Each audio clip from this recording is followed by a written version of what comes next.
Bismillahirrahmanirrahim. Assalamualaikum warahmatullahi wabarakatuh. Teman-teman, jumpa lagi dengan mata kuliah komunikasi bisnis. Pada kesempatan kali ini, kita akan membahas tentang komunikasi antar pribadi. Mengutip surat Ali Imran ayat 112. Mereka diliputi suatu kehinaan di mana saja berada, kecuali bagi mereka yang berpegang pada agama Allah dan tali perjanjian dengan sesama manusia. Dari ayat ini kita akan mengambil makna untuk komunikasi antar pribadi yang dapat kita gunakan pada komunikasi bisnis. Sebelum kita mulai mata kuliah kita, maka kita akan lihat dulu outline apa saja yang akan dibahas pada hari ini. Pertama, kita akan membahas definisi komunikasi antar pribadi. Kemudian kita juga akan membahas tingkatan analisis komunikasi antar pribadi. Kita juga akan membahas karakteristik komunikasi antar pribadi beserta dengan tujuannya. Kemudian kita akan membahas efektivitas komunikasi antar pribadi dan hubungan interpersonal dalam komunikasi antar pribadi, juga meliputi hambatan dan bagaimana cara mengatasinya. Baik teman-teman, kita persiapkan alat tulisnya karena kita akan mulai membahas materi kita.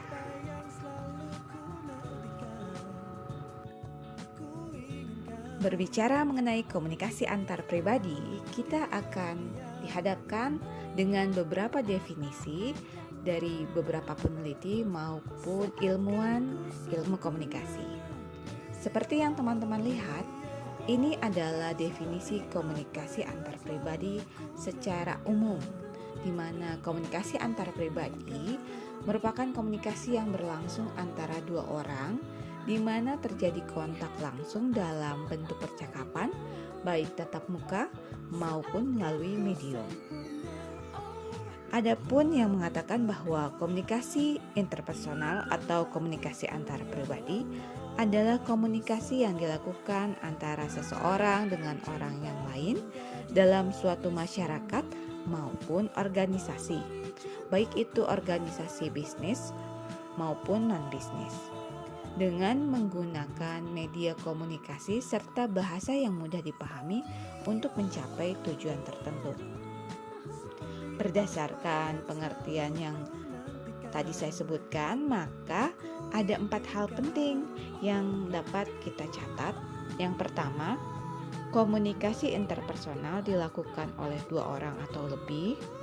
Yang kedua, komunikasi interpersonal menggunakan media komunikasi seperti telepon, entah itu WhatsApp ya, untuk bertatap muka secara media, atau juga komunikasi interpersonal bisa langsung menggunakan tatap muka, face to face communication. Yang ketiga, komunikasi interpersonal menggunakan bahasa yang mudah dipahami. Biasanya tidak terlalu baku ya, bahasanya informal seperti bahasa pergaulan, bahasa daerah, atau bahasa campuran. Yang keempat, komunikasi interpersonal itu digunakan untuk mencapai tujuan tertentu. Tujuan ini bisa bersifat impersonal atau bersifat personal jika komunikasi terjadi dalam suatu masyarakat, atau untuk melaksanakan tugas jika komunikasi ini untuk kegiatan organisasi. Oke. Komunikasi interpersonal dalam suatu organisasi biasanya bersifat informal atau tidak formal, sehingga bahasa yang digunakan akan lebih sering bahasa-bahasa yang tidak formal.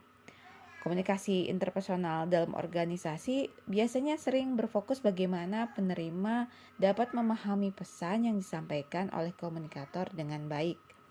Pesan yang disampaikan oleh komunikator biasanya sangat bervariasi tergantung pada tujuan masing-masing, sehingga bentuknya agak lebih kompleks. Hal ini seperti yang dijabarkan oleh Purwanto di tahun 2006.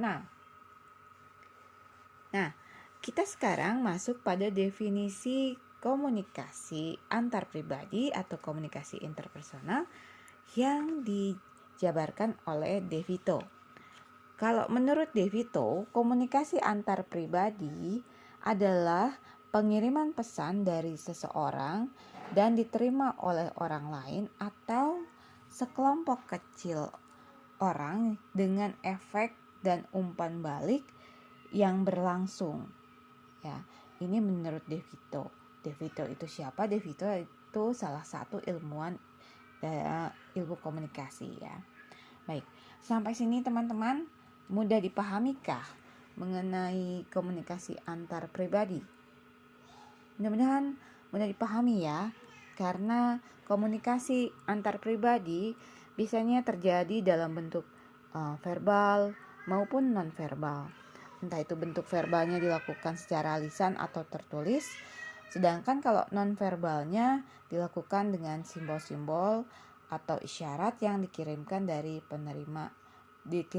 kepada penerima pesan ya. Sampai sini kebayang ya teman-teman, apa itu komunikasi antar pribadi, kemudian apa saja yang dikirimkan pesannya, kemudian kepada siapa saja. Dan kalau dalam lingkup bisnis itu seperti apa komunikasi antar pribadi berlangsung. Next, kita akan masuk ke slide berikutnya. Sekarang kita akan mulai membahas analisis komunikasi antar pribadi untuk memprediksi. Kalau menurut Miller sama Steinberg di tahun 75 ya, komunikasi antar pribadi itu dapat dilakukan dengan 3 tingkatan analisis yang digunakan untuk melakukan prediksi ya. Yang pertama, analisis pada tingkat kultural. Yang kedua, analisis pada tingkat sosiologis. Dan yang ketiga, analisis pada tingkat psikologis. Kita masuk pada yang pertama, analisis pada tingkat kultural. Kultur atau kebudayaan menurut Kunchoro-Ningrat yaitu keseluruhan gagasan dan karya manusia yang dibiasakannya dengan belajar beserta keseluruhan dan hasil budi dan karya itu. Jadi intinya kalau kebudayaan merupakan produk manusia sebagai keseluruhan gagasan dan karya manusia yang di luar individu dia sendiri itu harus dipelajari.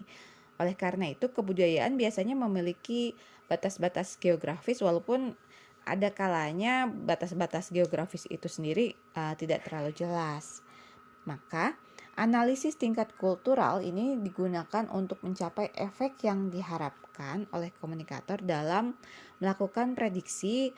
Paling tidak harus memahami dan mengerti kultur dari audiensnya si komunikator ya, terutama yang sifatnya kultur imaterial dari pihak yang diajak berkomunikasi.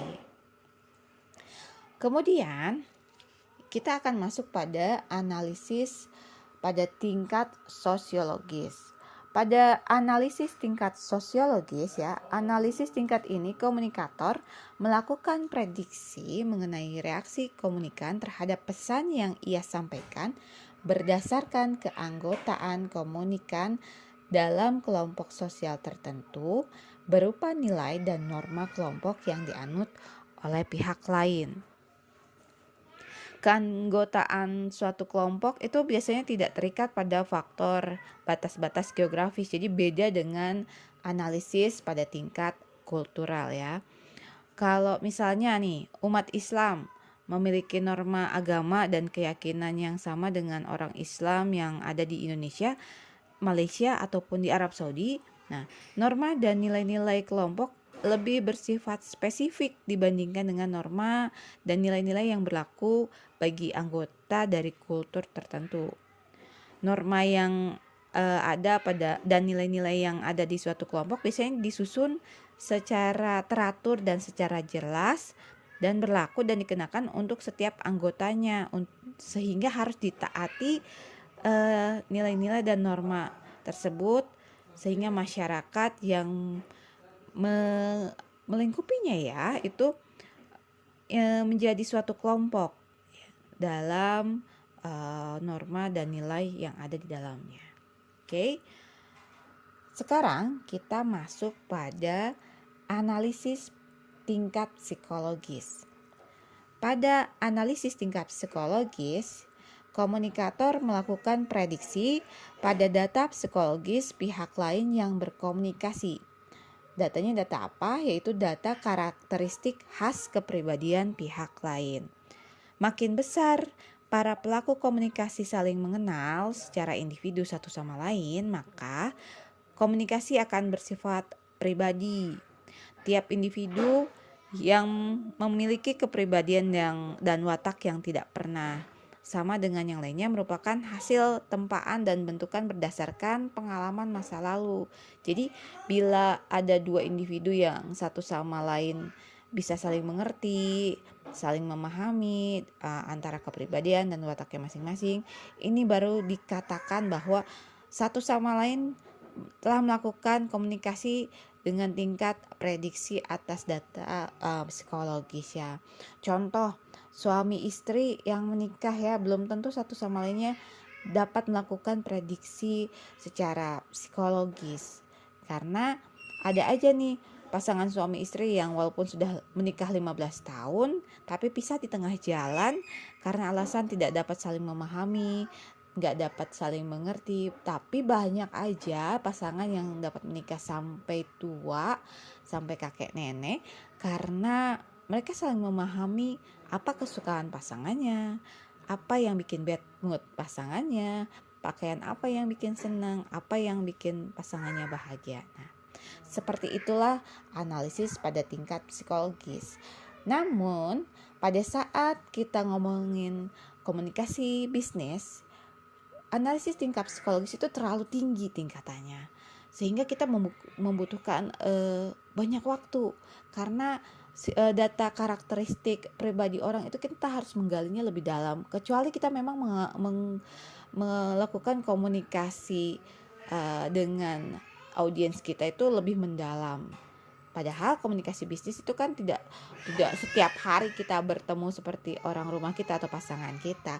Maka komunikasi antar pribadi ini cenderung lebih jarang melakukan analisis prediksi tingkat psikologis. Kenapa?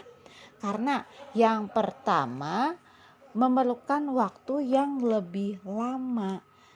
Yakni kita harus mengenal watak dan kepribadian masing-masing dari audiens. Itu agak takes time ya untuk komunikasi bisnis kita memahami konsumen kita atau supplier atau vendor kita satu persatu lebih dalam. Itu takes time ya.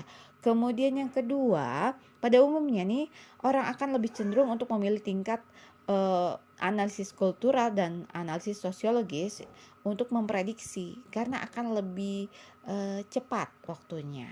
Dan yang ketiga, kemampuan setiap individu itu berbeda untuk melakukan komunikasi antar pribadi. Jadi kita nggak bisa menyamakan tingkat kemampuan setiap orang itu untuk berkomunikasi, nggak bisa kita samaratakan.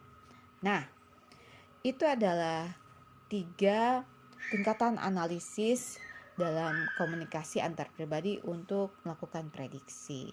Sama seperti yang tadi sudah diberikan dalam tugas. Silahkan dibaca kembali ya. Kemudian kita akan masuk pada karakteristik komunikasi antar pribadi. Karakteristik atau ciri-ciri komunikasi antar pribadi sebenarnya dapat diketahui dari pengertiannya yang sudah disampaikan sebelumnya. Kita bagi menjadi 6 karakteristik komunikasi antar pribadi. Yang pertama, sifatnya dua arah atau timbal balik. Disebut juga two-way traffic communication, di mana komunikasi dilakukan secara langsung sehingga masalah lebih cepat dapat diatasi dan dipecahkan secara bersama. Yang kedua, feedbacknya langsung dan tidak tertunda. Ini karena berlangsungnya komunikasi secara langsung, maka umpan baliknya atau feedbacknya dapat seketika diketahui oleh kita sebagai komunikator. Yang ketiga, komunikator dan komunikan dapat bergantian fungsi, karena dalam komunikasi antar pribadi ini ada komunikasi diadik ya, komunikasi yang langsung timbal baliknya. Jadi sekali waktu komunikator bisa menjadi seorang komunikator, tapi pada waktu tertentu langsung bisa menjadi komunikan. Jadi bolak-balik ya. Begitu pula dengan komunikan. Yang keempat, bisa dilakukan secara spontanitas. Maksudnya tanpa harus direncanakan terlebih dahulu. Jadi beda dari komunikasi publik yang harus tersusun terlebih dahulu. Komunikasi antar pribadi kita langsung ada orangnya, kita langsung berbicara. Itulah yang disebut spontanitas. Kemudian pada komunikasi antar pribadi tidak terstruktur. Maksudnya masalah yang dibahas itu tidak mesti yang terfokus. Jadi hal-hal yang di luar rencana komunikasi juga bisa dibicarakan. Kalau kita sebut ngerumpi, ya itu termasuk dalam komunikasi antar pribadi ya. Sesuatu yang di luar rencana kita untuk mengobrol, tapi di luar itu disebut obrolan juga.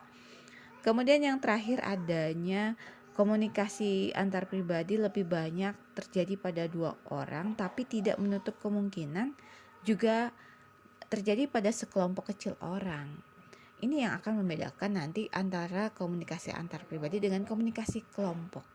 Ya, ada hitungan jumlah orang yang menyangkut kelompok dan komunikasi antar pribadi dalam small group. Oke. Sampai sini kita sudah membahas karakteristik dari komunikasi antar pribadi. Sekarang kita masuk ke tujuan komunikasi antar pribadi. Ada 5 tujuan komunikasi antar pribadi yang akan saya paparkan. Yang pertama, mengenal diri sendiri. Maksudnya, dengan membicarakan diri kita kepada orang lain, maka kita dapat mendapat perspektif baru, gambaran baru tentang diri kita sendiri, dan memahami lebih mendalam tentang sikap dan perilaku kita.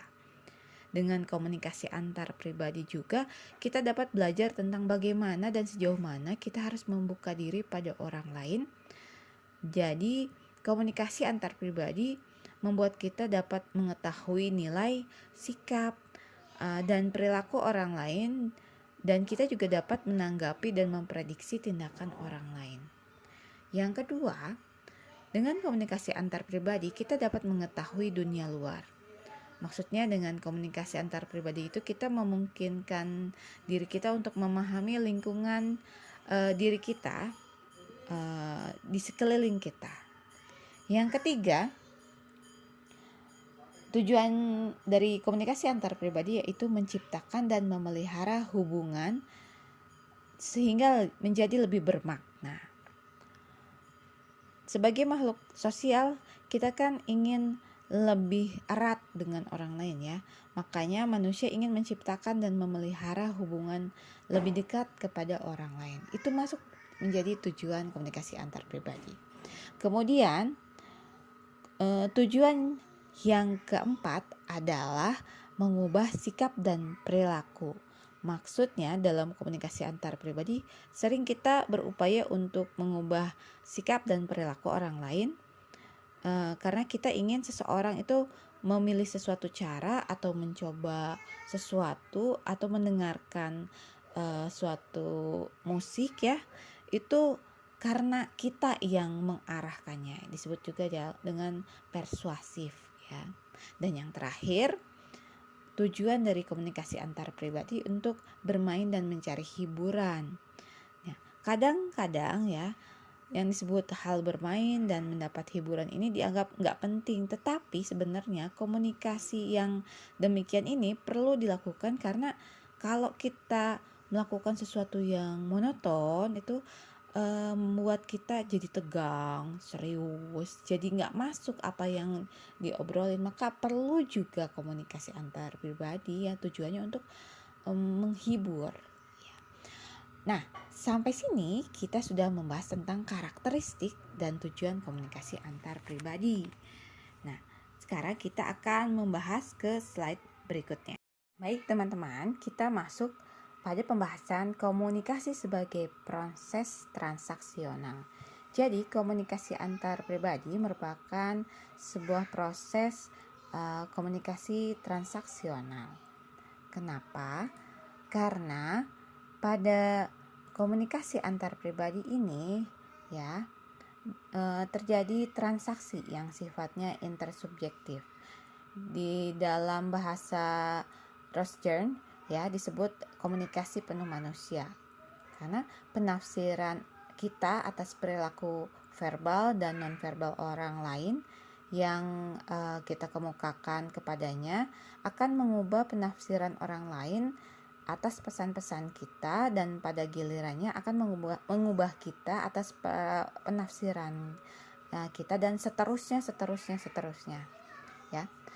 Kelebihan konseptualitas komunikasi sebagai transaksional adalah komunikasi tidak membatasi kita pada komunikasi yang disengaja saja atau respon yang diamati saja. Artinya komunikasi terjadi apakah itu pelakunya sengaja ataupun tidak, meskipun menghasilkan respon yang nggak diamati ya, nggak bisa diamati, itu juga termasuk komunikasi.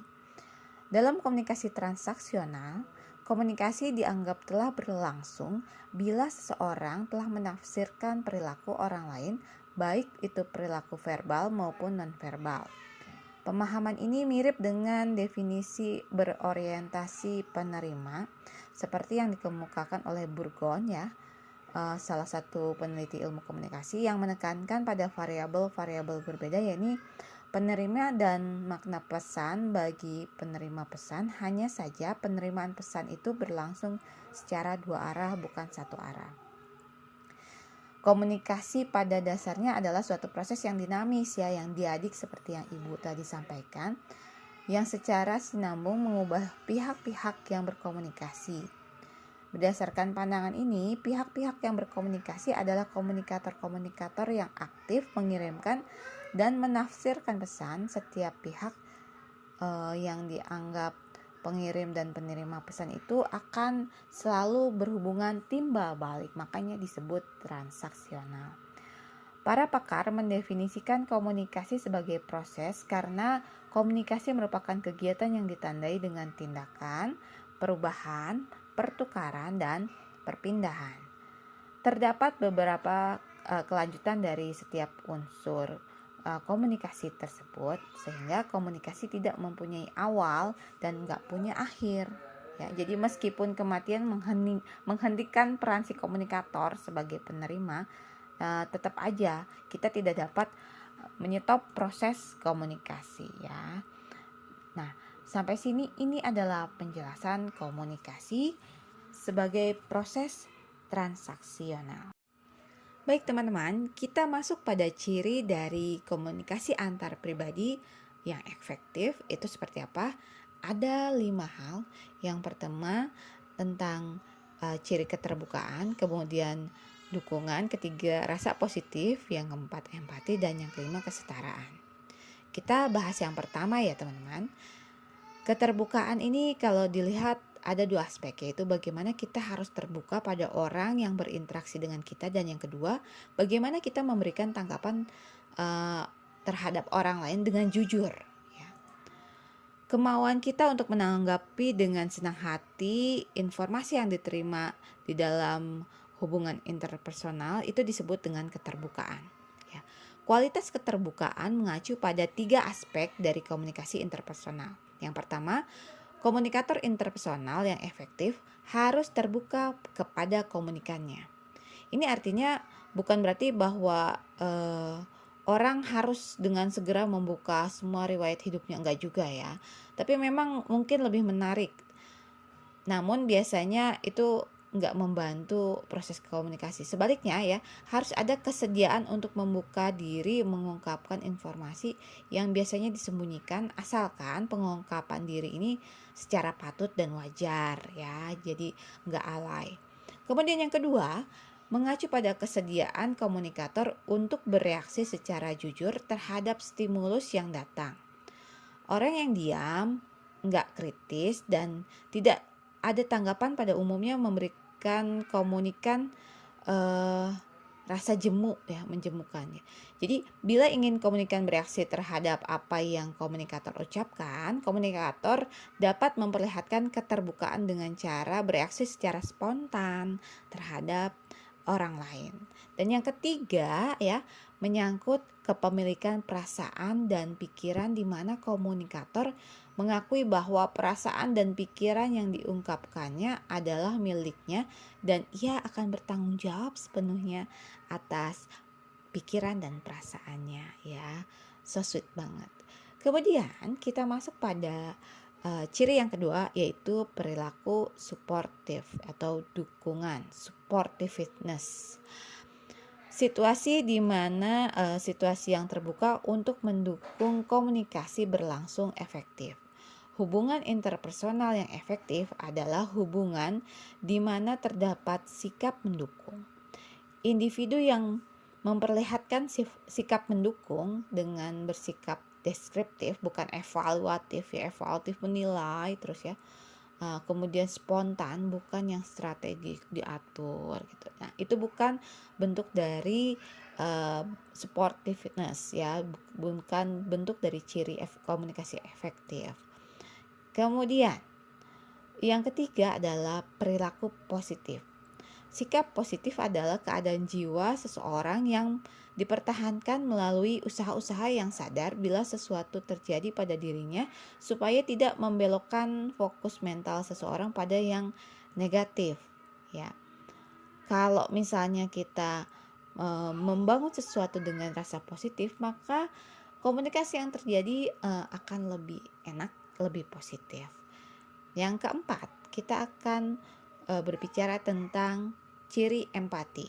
Empati adalah kemampuan seseorang untuk memposisikan diri terhadap apa yang dialami oleh orang lain. Kita akan melihat orang dari sudut pandang diri mereka menghadapi sesuatu ya. Beda ya antara empati dan simpati. Coba teman-teman dapat membedakan empati dan simpati? Ya.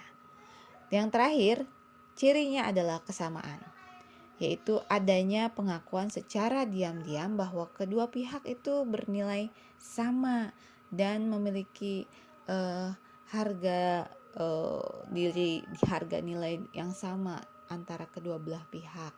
Jadi tidak ada yang membandingkan saya lebih dibandingkan Anda.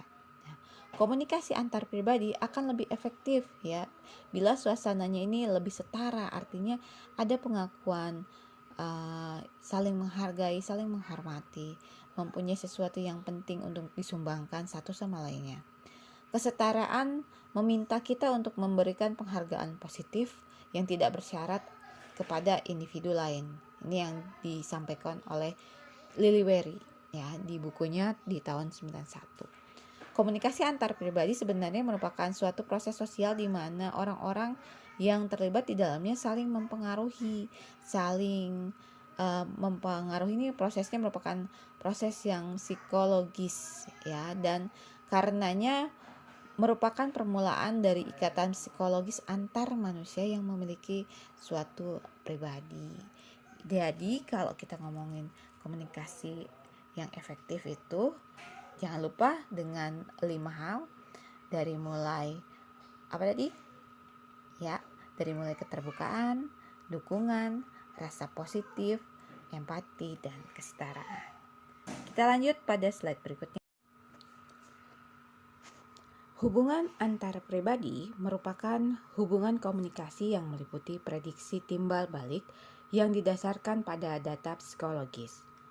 Berbicara mengenai pengembangan hubungan antar pribadi, maka yang dibicarakan adalah proses manusia saling mengadakan, yang pertama, kontak satu sama lain, yang kedua, memperoleh dan menilai informasi mengenai satu sama lain, dan yang ketiga, sampai pada prediksi dasar mengenai perilaku komunikasi satu sama lain, terutama atas dasar data psikologis.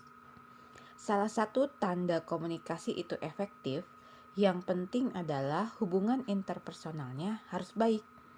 Kegagalan komunikasi terjadi apabila isi pesan yang kita pahami tetapi hubungan di antara komunikan dan komunikator rusak, maka pesan yang harusnya sampai dengan jelas, dengan tegas, dengan cermat tidak dapat sampai karena adanya kegagalan. Karena apa? Karena adanya hubungan yang jelek, hubungan interpersonal yang tidak baik. Ya, jadi itu sangat-sangat berefek. Jadi teman-teman, hubungan interpersonal ada kaitannya dengan tersampaikannya pesan kepada komunikan. Kita masuk pada tahapan hubungan interpersonal. Ada beberapa tahapan dalam menciptakan hubungan interpersonal. Yang pertama, pembentukan hubungan interpersonal, dan yang kedua, peneguhan hubungan interpersonal. Pembentukan hubungan interpersonal sendiri meliputi informasi demografis, sikap dan pendapat tentang orang atau objek, dan juga rencana yang akan datang, kepribadian, perilaku pada masa lalu, orang lain, hobi dan minat. Di sini dituliskannya kalau hal-hal yang menarik dari proses perkenalan ya, yang dibahas dalam suatu pembentukan hubungan interpersonal. Pertama, adanya fase kontak dalam permulaan. Ditandainya dengan apa? Ditandai dengan usaha kedua belah pihak untuk menangkap informasi dari reaksi kawannya.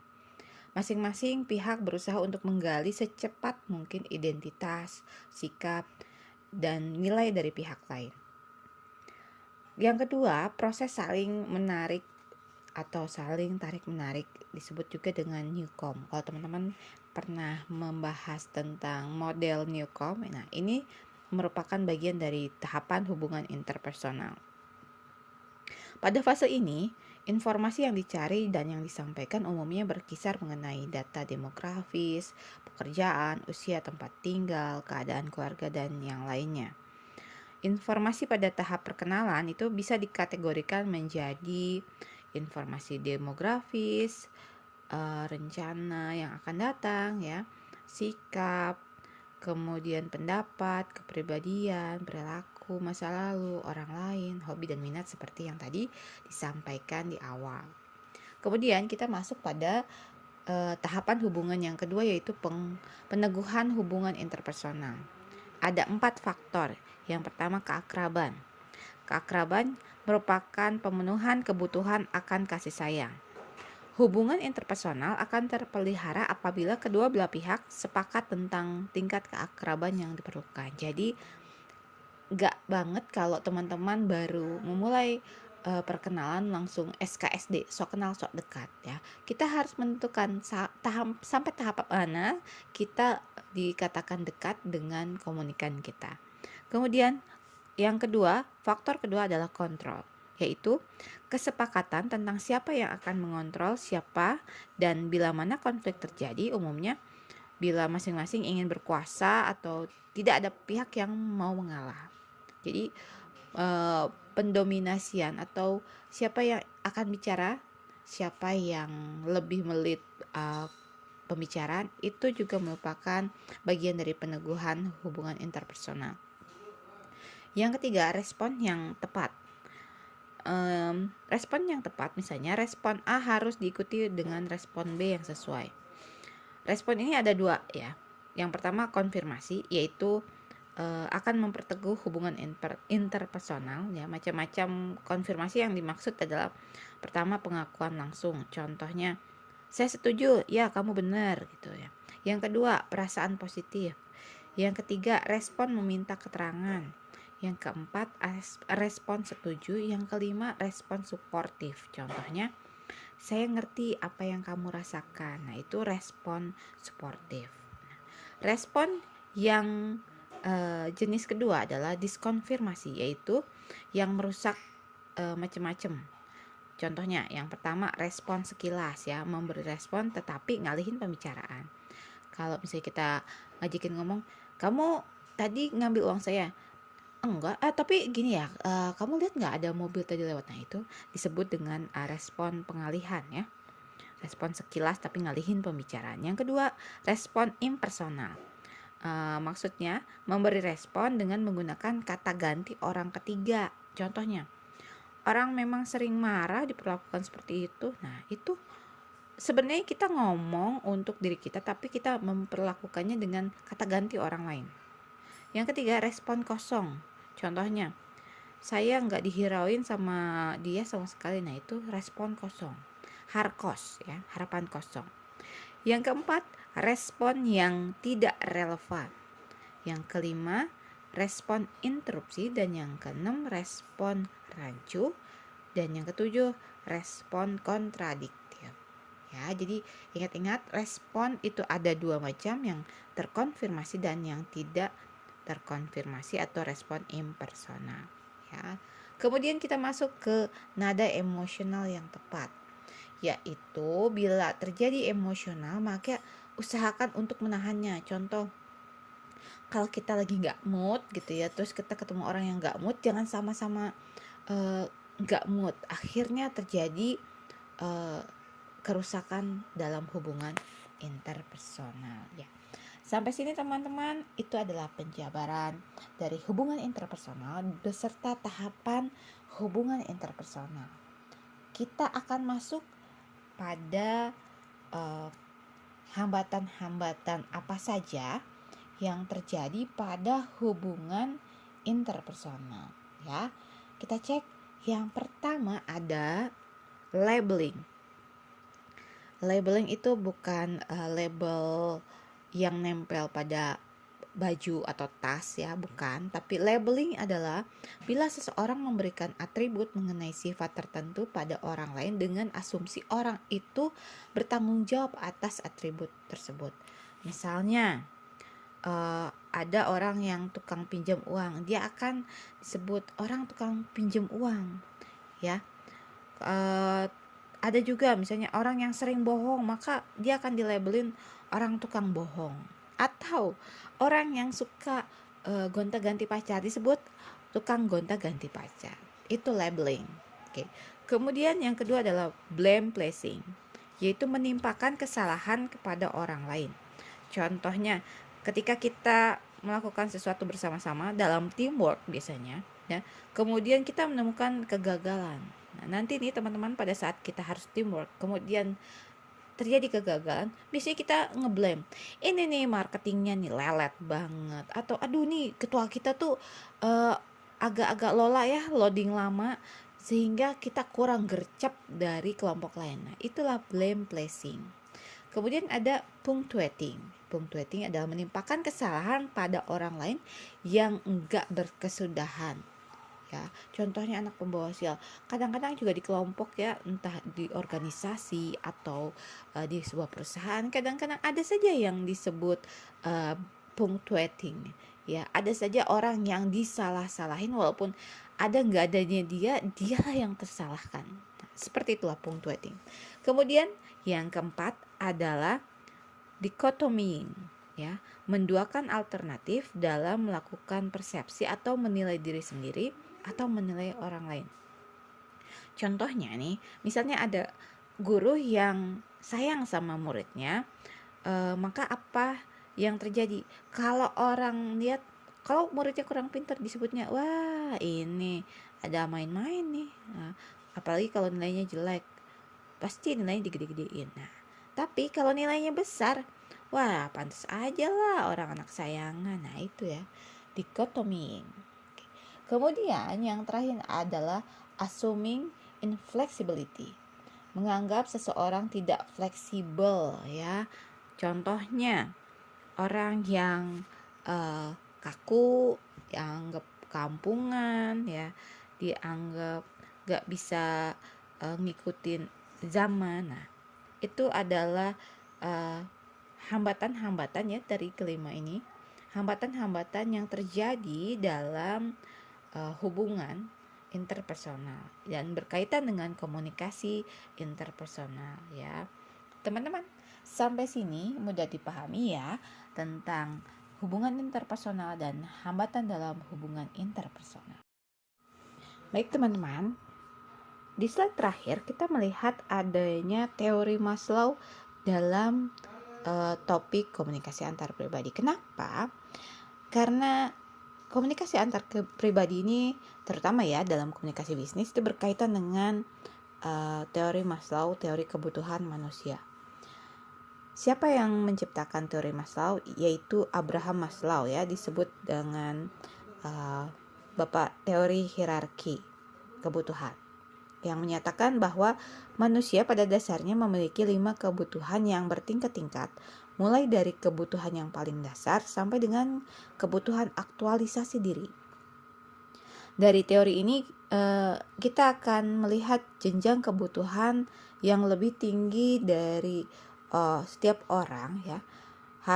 Dari mulai yang paling elementer, paling dasar banget, sampai tingkat-tingkatan yang paling maksimum banget. Coba kita lihat pada gambar yang ada di slide. Yang paling dasar adalah psychological needs. Psychological needs adalah kebutuhan fisik. Kebutuhan fisik merupakan kebutuhan tingkat pertama dan utama bagi manusia untuk mempertahankan hidup dan kehidupan manusia. Misalnya, kebutuhan buat makan, minum, pakaian, perumahan, itu basic banget. Basic. Kemudian yang kedua, kebutuhan keamanan, safety needs, ya. Setelah kebutuhan dasar manusia dipenuhi, maka manusia akan meningkatkan kebutuhannya yang lebih tinggi, yaitu kebutuhan rasa aman dan nyaman. Selamat dari macam-macam mara bahaya, ya. Gak merasa terganggu, manusia juga akan merasa lebih nyaman dalam kegiatannya. Nah, itu safety needs. Naik dari safety needs ke social needs, kebutuhan akan memiliki dan kasih sayang. Di jenjang yang ketiga ini, pada dasarnya kebutuhan sosial berkaitan dengan kegiatan bermasyarakat. Bagaimana seseorang berinteraksi dengan orang lain dalam kehidupan bermasyarakat, ya. Bagaimana dia ingin disayang oleh orang tuanya, itu masuk pada social needs, ya. Kemudian di tingkat berikutnya, kalau tingkatan ketiga ini sudah keisi, orang akan membutuhkan lagi kebutuhan akan penghargaan, esteem needs, kebutuhan status. Kebutuhan manusia akan status berkaitan dengan pengakuan, penghargaan, kedudukan, dan tingkat sosial di masyarakat. Status seseorang dalam masyarakat dapat diukur dari tingkatan keimanannya, kebangsawanannya, keilmuannya, jabatannya, atau kekayaannya. Ya, that's why pada saat kalian lulus, ya, lulus merupakan bagian dari esteem needs, kebutuhan akan penghargaan 4 tahun Anda berada di kampus, di jurusan belajar, menghasilkan suatu karya ilmiah. Ya. Dan yang terakhir, ini adalah puncak dari kebutuhan manusia, yaitu self-actualization needs, kebutuhan aktualisasi diri, yang merupakan tingkatan tertinggi di mana seseorang mampu mengaktualisasikan dirinya dalam berbagai kegiatan yang mampu menumbuhkan suatu kreativitas, inovasi baru, maupun dapat menunjukkan sikap, kearifan, dan kebijaksanaan dalam mengambil suatu keputusan yang penting dalam sebuah organisasi. Jadi kalau yang disebut self-actualization itu contohnya seperti apa, Bu? Misalnya teman-teman bisa lihat beberapa teman-teman kita yang musisi atau artis, ya, artis dalam arti kata, pernah nggak teman-teman lihat kok orang ini jadi figuran-figuran terus, ya, atau ikutan teater gitu kan? Itu kalau secara ekonomik itu kurang, ya, materinya madesu, kelihatannya kayak masa depan suram gitu, tapi kok dilakonin terus. Karena apa? Karena orang tersebut memiliki self actualization. Dia sampai pada titik merasa cukup dengan melakukan tingkat karya dia seperti itu, menghasilkan inovasi-inovasi dan kreativitas dia. Oke, teman-teman, seperti itulah gambaran komunikasi antar pribadi yang dapat saya sampaikan. Alhamdulillahirabbil alamin, teman-teman sudah mendapatkan sharing ilmu dari saya. Kita tutup pertemuan kita dengan doa penutup. tahiyatul majelis. Subhanaka Allahumma wa bihamdika asyhadu alla ilaha illa anta astaghfiruka wa atubu ilaik. Wassalamualaikum warahmatullahi wabarakatuh. Selamat beraktivitas kembali.